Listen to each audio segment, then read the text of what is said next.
오늘도 하나님께서 은혜와 평강을 주실 줄로 믿습니다. 구약 성경에 보면은 많은 이야기들이 있습니다.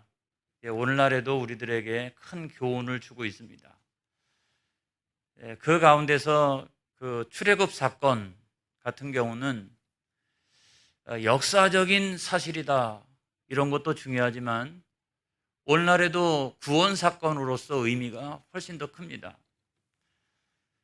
애굽은 그 세상을 나타내고, 또 바로는 우리를 구원에 이르지 못하도록 미혹하고 역사하는 원수마귀를 상징하고, 또 애굽에 내려졌던 10가지 재앙이나 유월절 어린 양, 이것은 오직 구원은 하나님의 은혜로다, 이걸 나타내고요. 한 열흘 정도면 충분히 들어갈 수 있는 그 가나안 땅을 40년 걸려가지고 들어갔습니다. 이거는 우리에게, 구원받은 우리에게 훈련과 연단이 필요하다 하는 걸 나타내고, 또 하나님께서 구름기둥과 불기둥으로 인도하시는 것은 오늘날도 그 구원의 길을 성령 하나님이 인도하고 계신다, 이걸 나타내고 있는 거예요. 하나님은 왜 구원받은 우리에게 연단과 훈련의 필요성을 말씀하셨을까요? 그냥 들어가게 하시면 얼마나 좋을까? 저도 처음에는 그렇게 생각을 했어요. 근데 한 목회를 30년 정도 하면서 그런 하나님의 마음이 이해가 됐어요. 뿐만 아니라 이런 훈련과 연단은 반드시 있어야 된다 하는 사실을 날마다 깨달으며 목회하고 있습니다. 우리가 잘 알고 있는 복음성가 가사 가운데 이런 거 있죠. 내 모습 이대로 주 받아 주옵소서, 이런 찬양이 있잖아요. 근데 사실은 내 모습 이대로 주 받아 주옵소서라고 하는 것은 우리의 연약함을 말하는 겁니다. 우리의 여러 가지 처지와 형편을 말하는 겁니다. 우리의 교만과 못된 성품과 이 모습 이대로 천국에서도 받아 주옵소서, 이런 것은 결코 아니라고 하는 것을 여러분 믿으시기 바랍니다. 과연 성경이 그렇게 말씀하고 있느냐? 로마서 8장 29절의 말씀에 보면 이런 말씀이 있습니다. 시작. 하나님이 미리 아신 자들을 또한 그 아들의 형상을 본받게 하기 위하여 미리 정하셨으니 이는 그로 많은 형제 중에서 맏아들이 되게 하려 하심이니라 그랬어요. 하나님이 우리를 구원하시고 우리를 택하셔서 반드시 예수 그리스도의 형상을 본받게 하신 이유가 있다는 거예요.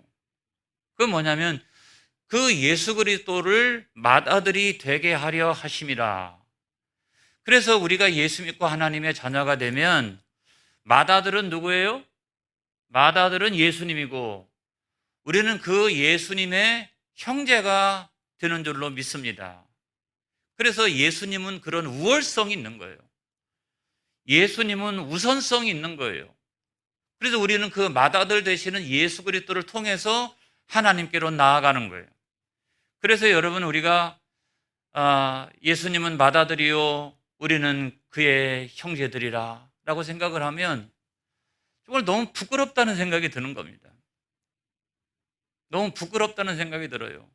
이 모습 이대로 우리가 주님 앞에 나가는 것 자체가 너무나 부끄럽다는 생각이 들어요. 그래서 하나님께서는 우리에게 훈련과 연단을 요구하시는 겁니다.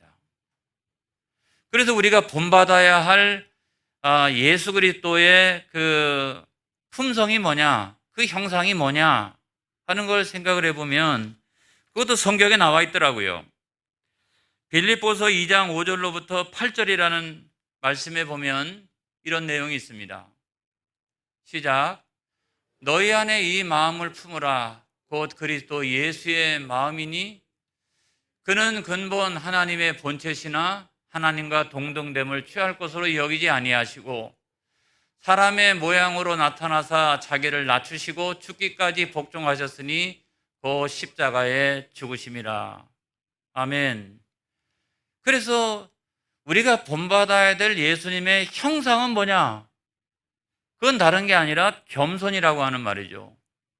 그는 근본 하나님과 그 본체시나 그와 동등됨을 취할 것으로 여기지 아니하시고 종의 형체를 가져서 자기를 철저하게 낮추셨는데 어디까지? 죽기까지 복종하셨다는 거예요. 그렇기 때문에 예수님의 겸손이라고 하는 것은 혹자들이 이야기하는 세상에서의 겸손, 그것과는 굉장히 내용이 다릅니다, 여러분. 하나님 앞에서의 겸손입니다. 하나님 앞에서 철저한 겸손. 그것이 바로 예수님께서 우리들에게 보여주신 그런 형상이라고 하는 거예요.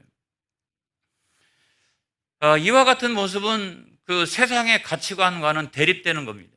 물론 세상에서도 겸손이라고 하는 도덕적인 그런 덕목이 있습니다만은 그럼에도 불구하고 예수님께서 보여주신 하나님 앞에서의 철저한 복종과 그 겸손, 이거는 세상의 가치관과 정면으로 대립하고 있는 거예요. 예를 들어 보면 그리스의 아주 유명한 그 철학자 가운데 아리스토텔레스가 있습니다. 그는 이렇게 말했습니다. 이런 겸손보다 고귀한 자만심을 내가 찬양하노라 그랬어요. 야, 멋진 말 아닙니까? 인간의 입장에 생각을 해보면. 그런데 그렇게 이야기했던 이유가 있죠. 자기가 볼 때는 그때는 그리스에서 고대 노예제 사회니까 이 노예들은 노예 근성이라고 하는 게 있습니다. 그런데 그런 사회에서 건강한 시민사회의 어떤 그 자만심, 자부심, 이런 것들을 강조하다가 보니까 그렇게 이야기를 한 거죠.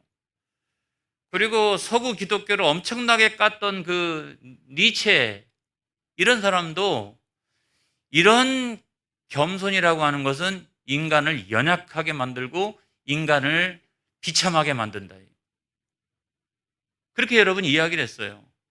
근데 과연 이런 말이 일부분 그 의미가 있다고 생각을 합니다만은 그럼에도 불구하고 하나님 앞에서의 그 겸손이 인간을 노예화하고 인간을 비참하게 만드는 것이냐? 결단코 여기에 동의할 수 없습니다. 오히려 하나님 앞에서의 겸손은 우리에게 복이 되는 줄로 믿습니다. 여러분, 오늘 성경 말씀 신명기 8장 16절에 있는 말씀에 보면 시작. 내 조상들도 알지 못하던 만나를 광야에서 내게 먹이셨나니 이는 다 너를 낮추시며 너를 시험하사 마침내 내게 복을 주려 하심이었느니라. 아멘. 하나님 앞에서의 겸손은 하나님께서 그걸 통해서 우리에게 복을 주려 하심이니라. 이렇게 여러분 말씀하고 있다라고 하는 거예요. 그래서 과연 그 하나님 앞에서의 겸손이 인간을 노예화하거나 비참하게 만드는 거냐? 과연 하나님이 말씀하신 대로 그것이 우리들에게 복이 되느냐? 이거를 나타내는 현장이 어디냐면 광야였던 거예요. 이 두 가지 가운데 무엇이 진리냐라고 하는 것을 드러냈던 삶의 현장이 뭐냐면 그것이 광야였다는 거예요. 여러분, 우리가 살아나가면서 내 인생이 광야와 같다 하는 생각이 들 때가 있습니다. 우리 가정이 광야와 같다. 또는 내 사업장이 광야와 같다. 또는 내가 하는 직장 생활이 그렇다. 아니면 저 같은 경우도 간혹 목회 현장이 광야와 같다 하는 생각을 가질 때도 있습니다. 이 광야는 매우 위험한 것입니다. 우리가 성경 말씀의 신명기 8장 15절에 있는 말씀에 보면 이런 말씀이 있습니다.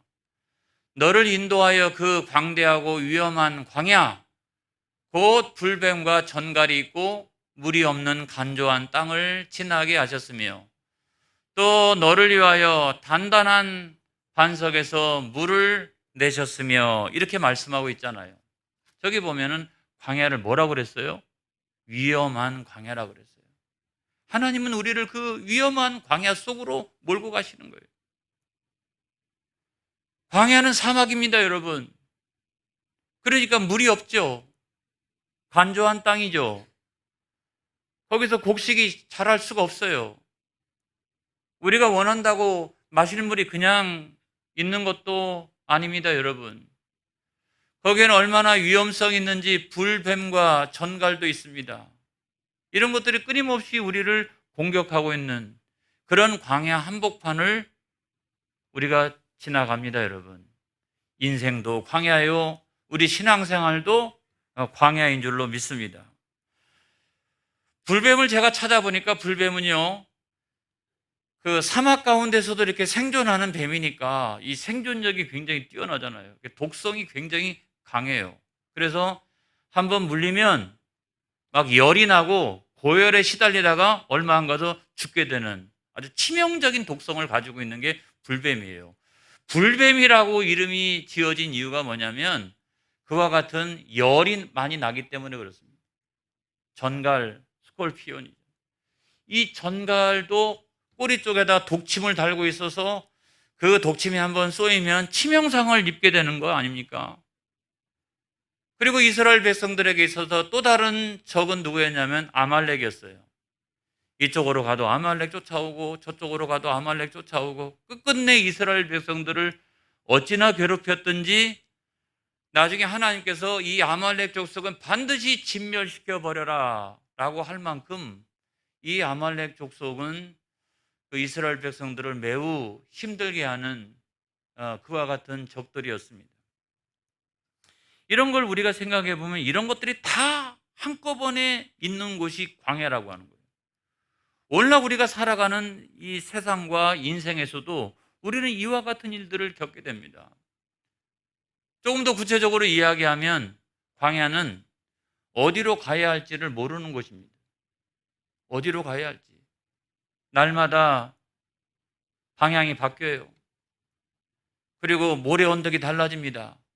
이런 곳이고, 광야는 두 번째로 보면 늘 부족한 곳입니다. 먹을 것도 마실 물도 늘 부족한 곳이고, 세 번째로는 늘 원수들의 공격이 있는 곳이고, 네 번째로는 기다릴 수밖에 없어요. 그곳에서 내가 할 수 있는 게 별로 없어요. 내가 할 수 있는 게 많다라고 생각했는데 자만심을 가지고 살았는데 그 광야길을 걸어 나가다 보면 참 내가 무능하다. 할 수 있는 게 별로 없구나. 그래서 그때마다 저 위대한 지도자인 모세도 엎드려서 하나님 앞에 기도할 따름이었습니다. 구름 기둥이 일어나면 가고 구름 기둥이 멈추면 그냥 서 있을 수밖에 없었어요. 문제가 생기면 하나님 앞에 엎드려서 기도하는 것 외에는 다른 방법이 없습니다. 여러분, 이것이 광야였다는 거예요. 그런데 오늘날 우리가 지나가고 있는 인생의 광야, 이 신앙생활의 광야도 마찬가지라는 생각이 듭니다. 어떤 때는 어디로 가야 할지를 모르겠어요. 이렇게 하는 게 좋을까? 저렇게 하는 게 좋을까? 어디로 가야 할지를 알 수가 없어요. 그리고 부족한 것이 왜 그렇게 많은지, 그리고 우리를 공격하는 사람들은 왜 그렇게 많은지, 또 우리가 할 수 있는 일이라고 하는 게 별거 없어요. 이렇게 용을 써봐도 저렇게 용을 써봐도 그냥 우리가 할 수 있는 일이란 하나님 앞에서 엎드려서 기도하는 것밖에 없다는 생각이 들 때가 참 많이 있는 거죠. 그런 광야를 우리가 살아가고 있습니다. 그런 광야를 지날 때 우리는 아주 근본적인 질문을 하게 됩니다. 근본적인 질문을 하게 돼요. 예수 안 믿는 사람들이야 그렇다 쳐도 예수 믿는 우리에게 하나님 왜 이러십니까?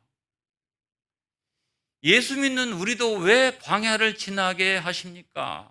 라고 우리가 하나님 앞에 질문할 때도 있다는 거예요. 그랬을 때 하나님께서는 우리들에게 세 번에 걸쳐서 동일한 단어로 말씀하시는 것이 있어요. 낮추시고. 여러분 2절의 말씀 보겠습니다. 2절 시작. 내 하나님 여호와께서 이 40년 동안에 내게 광야 길을 걷게 하신 것을 기억하라.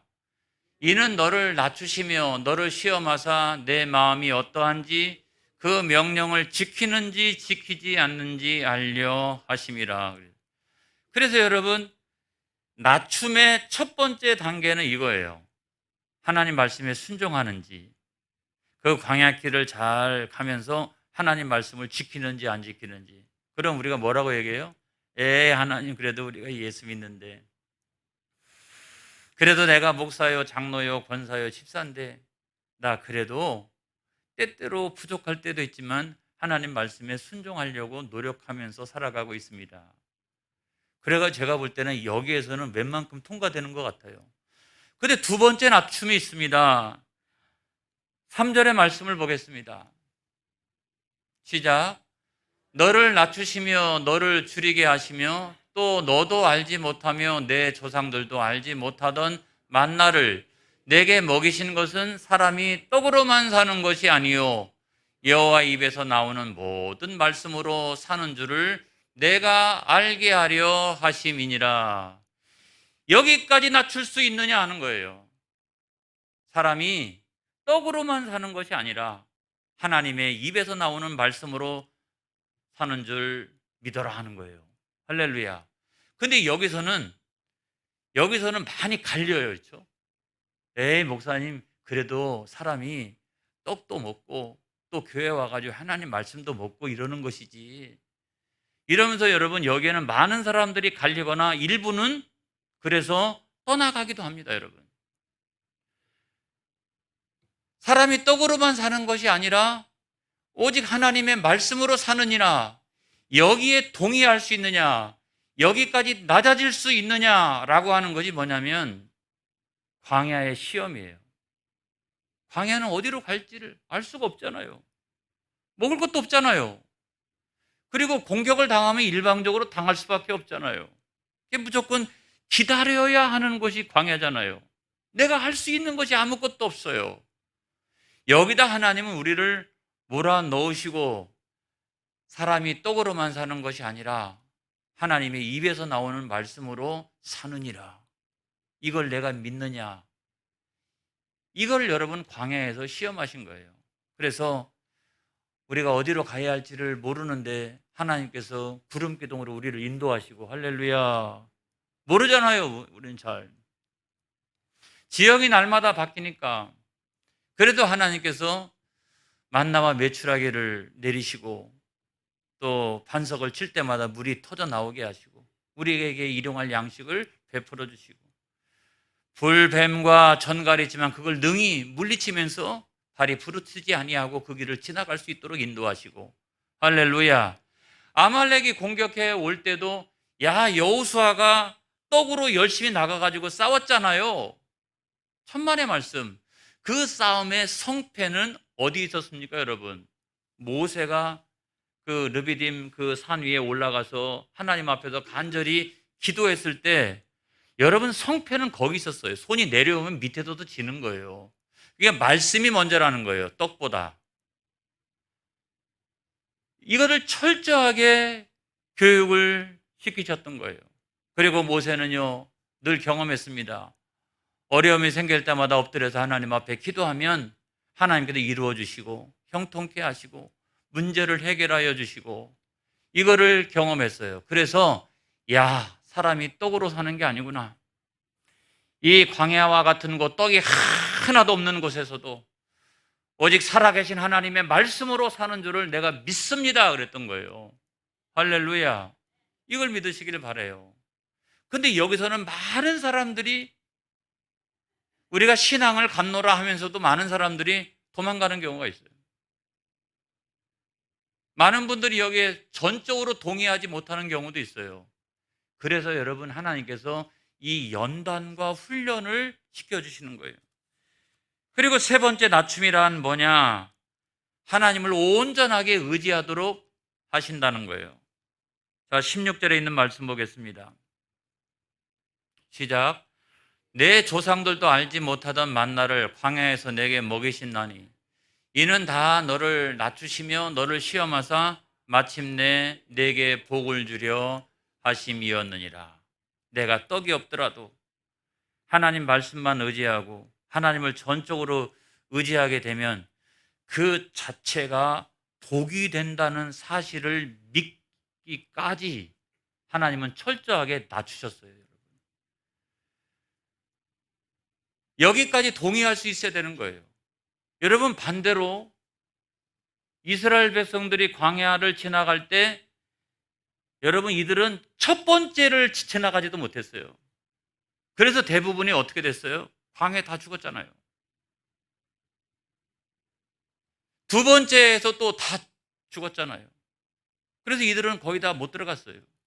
나중에 그렇게 낮추시며 여기서 훈련하고 연단하는 이유가 거기 있노라고 그렇게 끊임없이 이야기를 했건만 가나안 땅에 들어가서 얼마 안 돼가지고 그들은 곧바로 바알 섬기고 아세라 섬기고 산당에서 온갖 잡신 섬기고 물질의 풍요함을 섬기고 자기 자신을 섬기고 다 이렇게 살다가 나라가 분열되어지고 다 멸망당하고 그들은 포로로 끌려갔다는 사실을 믿으시기 바랍니다.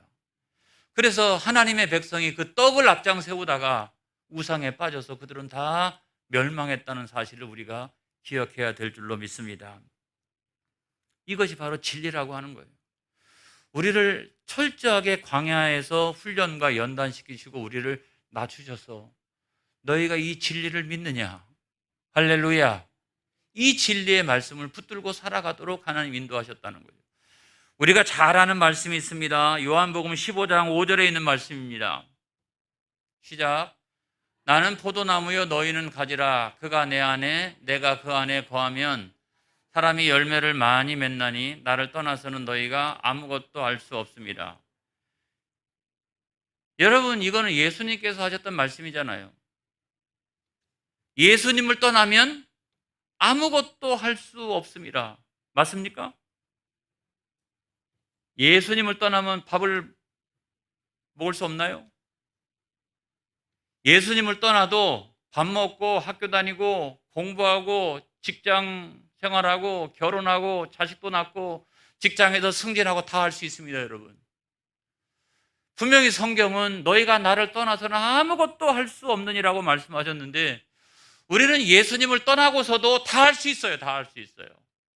그런데 우리가 착각하고 있는 거, 그 밥, 그 자녀, 결혼, 직장, 그 물질, 그 모든 것은 하나님께서 주신 것이라고 하는 사실을 모르는 거예요. 여러분, 은혜는 크게 두 가지가 있습니다.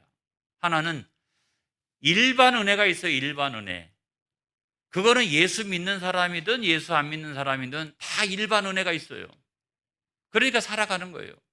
만약에 믿지 않는 사람에게도 하나님이 일반 은혜를 거두시면 그는 하나님을 떠나서는 살아갈 수가 없어요. 그걸 착각하고 살아가는 거예요.